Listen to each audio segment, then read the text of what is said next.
अस्सलामु अलैकुम वरहमतुल्लाहि वबरकातुहू।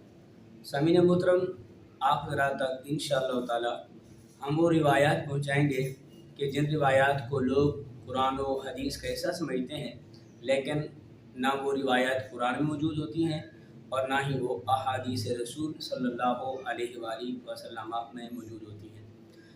उन रिवायात को मौजू यानी मन घड़त रिवायत कहा जाता है। तो मेरी आप ज़रा से गुजारिश है कि ये जो रिवायात हैं ये आप ख़ुद भी समाअत फरमाएँ और दोस्त अहबाब तक भी ये हमारा पैगाम पहुँचाएँ, ताकि ज़्यादा से ज़्यादा लोग जो हैं वो इन रिवायात से मुस्तफ़ीद हो सकें। हम आप हज़रात तक वो रिवायात पहुँचाएँगे कि जिनका ताल्लुक़ ना कुरान से होता है, ना ही अहादीस रसूल सल्लल्लाहु अलैहि वसल्लम से होता है। आज आप हज़रात को सबसे पहली रिवायत जो है जो बयान करेंगे वो रिवायत ये है, हुब्बुल वतनी मिनल ईमान। वतन से मोहब्बत करना ईमान का हिस्सा है या ईमान की अलामत है। इस रिवायत को लोग समझते हैं कि यह फरमान रसूल सल्लल्लाहु अलैहि वसल्लम है। अगरचे वतन से प्यार करना बहुत अच्छी बात है, वतन से मोहब्बत करना बहुत अच्छी बात है, मगर इस रिवायत को हदीस रसूल कहना ये जायज़ नहीं है। सही बुखारी में हदीस मौजूद है, नबी अलैहिस्सलाम फरमाते हैं, मन कज़ब अलैया मुतअम्मिदन फल्यतबव्वा मक़अदहु मिनन नार। फरमाया जिस शख्स ने मुझ पर जानबूझ के झूठ बोला तो नबी अलैहिस्सलाम फरमाते हैं कि वो अपना ठिकाना जहन्नम बना ले। ये हदीस बुखारी है, ये बुखारी का 110 नंबर है। इसी तरह सही मुस्लिम में हदीस मौजूद है, नबी अलैहिस्सलाम फरमाते हैं, कफ़ा बिल मर्इ कज़िबन अन युहद्दिसा बिकुल्लि मा समिअ। नबी अलैहिस्सलाम फरमाते हैं, बंदे के झूठा होने के लिए इतना काफ़ी है कि वो सुनी सुनी बात पे अमल करे। तो आज आप हज़रात को हम ये अर्ज़ करेंगे कि हुब्बुल वतनी मिनल ईमान, वतन से मोहब्बत करना ईमान की अलामत है। इसको हदीस रसूल के तौर पे पढ़ना समझना ये जायज़ नहीं है, बल्कि ये जो है वो हदीस रसूल नहीं है, बल्कि ये एक मन घड़त रिवायत है। इसको मुल्ला अली कारी रहमतुल्लाह ताला अलैह, बहुत बड़े मुहद्दिस हैं, वो अल इसरार अल मरफूआ फिल अहादीस अल मौदूआ, इस किताब के अंदर आप जो है वो बयान फरमाते हैं कि ये जो रिवायत है ये हदीस रसूल नहीं है, बल्कि ये मन घड़त रिवायत है। इसी तरह इमाम सखावी रहमतुल्लाह ताला अलैह अल मक़ासिदुल हसना के अंदर लिखते हैं, आप फरमाते हैं कि लम अक़िफ़ अलैहि, मैं इस रिवायत पर वाकिफ़ नहीं हूँ, यानी मेरे नज़दीक ये हदीस रसूल और फरमान रसूल जो है वो नहीं है। इसी तरह इमाम सूती रहमतुल्लाह ताला अलैह भी फरमाते हैं कि ये हदीस जो है ये हदीस रसूल नहीं है। और इसी तरह इमाम ज़ुरक़ानी रहमतुल्लाह ताला अलैह ने फरमाया, ला आरिफ़ुहु, मैं इस रिवायत को हदीस रसूल के तौर पे नहीं पहचानता। लिहाजा हुब्बुल वतनी मिनल ईमान, इस रिवायत को हदीस रसूल के तौर पे ये मानना या हदीस रसूल समझना ये शरई तौर पर जायज़ नहीं है। इसी तरह एक और रिवायत है वो आप समाअत फरमा लें। ये जो रिवायत है, उतलुबुल इल्म मिनल महदी इलल लहद, कि गोद से लेकर यानी माँ की गोद से लेकर गोर तक यानी कब्र तक इल्म हासिल करो।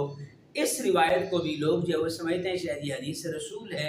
ये हदीस रसूल नहीं है, बल्कि इमाम अहमद बिन हम्बल रहमतुल्लाह ताला अलैह के हवाले से या वो कहा जाता है, अन अतलुबुल इल्म इला अन अदखुलल क़ब्र, मैं कब्र तक इल्म जो है वो हासिल करता रहूँगा। लिहाजा इमाम अहमद बिन हम्बल रहमतुल्लाह ताला अलैह का फरमान इससे मिलता जुलता है, मगर उतलुबुल इल्म मिनल महदी इलल लहद, इसको हदीस रसूल समझना वो जायज़ नहीं है। इसी तरह मुफ्ती अहमद यार खान नाइमी रहमतुल्लाह ताला अलैह आप फरमाते हैं, ये सूफिया का फरमान है, उतलुबुल इल्म मिनल महदी इलल लहद।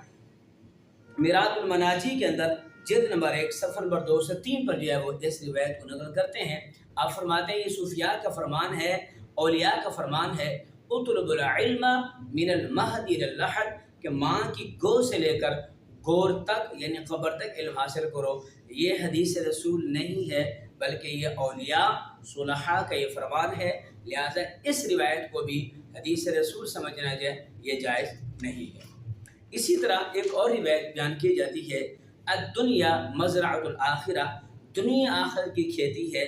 تو اس روایت کو جو ہے وہ لوگ سمجھتے ہیں کہ شاید یہ حدیث رسول ہے، یہ حدیث رسول نہیں ہے، بلکہ امام سخاوی رحمۃ اللہ تعالی علیہ نے فرمایا المقاصد الحسنہ کے اندر فرمایا کہ یہ حدیث جو ہے حدیث رسول نہیں ہے، بلکہ اسی طرح ملا علی قاری رحمۃ اللہ تعالی علیہ نے الاسرار المرفوعہ فی الاحادیث الموضوعہ صفحہ نمبر 206 پر فرمایا کہ لا اصل لہ، اس حدیث کی کوئی اصل نہیں ہے، یعنی یہ فرمان رسول یہ نہیں ہے۔ اسی طرح امام سبکی رحمۃ اللہ تعالی علیہ نے طبقات الشافعیۃ الکبریٰ کے اندر جلد نمبر 6 صفحہ نمبر 356 پر فرمایا یہ جو الدنیا مزرعۃ الآخرہ، دنیا آخرت کی کھیتی ہے، اس کو جو ہے وہ حدیث رسول کے طور پہ بیان کرنا جائز نہیں ہے۔ لہٰذا 3 روایت آپ کے سامنے ہم نے رکھی ہیں۔ سب سے پہلی روایت جو ہے حب الوطن من الایمان، وطن سے محبت کرنا ایمان کی علامت ہے، یہ حدیث رسول نہیں ہے۔ نمبر 2، نبی کریم صلی اللہ علیہ وآلہ وسلم کا یہ فرمان سمجھنا کہ الدنیا مزرعۃ الآخرہ، کہ یہ حدیث ہے، یہ حدیث رسول نہیں ہے۔ اسی طرح اطلب العلم من المہد الی اللحد، کہ ماں کی گود سے لے کر گور تک علم حاصل کرو، اس کو جو ہے وہ حدیث رسول سمجھنا یہ بھی جائز نہیں ہے، بلکہ ہمیں کوئی بھی روایت جو ہے وہ سنائے، کوئی بیان کرے، ہمیں کوئی پوسٹ سینڈ کرے، ہمیں پوری تحقیق کرنی چاہیے۔ لہٰذا اس کے بعد جو ہے وہ ہمیں اس کو جب پتہ چل جائے کہ واقعی فرمان رسول ہے، آپ خود بھی اس پر جو ہے وہ عمل کریں اور اس کا اسٹیٹس لگیں، احباب تک پہنچیں۔ اگر آپ کو علم یقین حاصل نہیں ہے کہ واقعی حدیث رسول ہے، اس سے خود بھی گریز فرمائیں اور دوست احباب کو بھی آپ منع فرمائیں۔ السلام علیکم ورحمۃ اللہ وبرکاتہ۔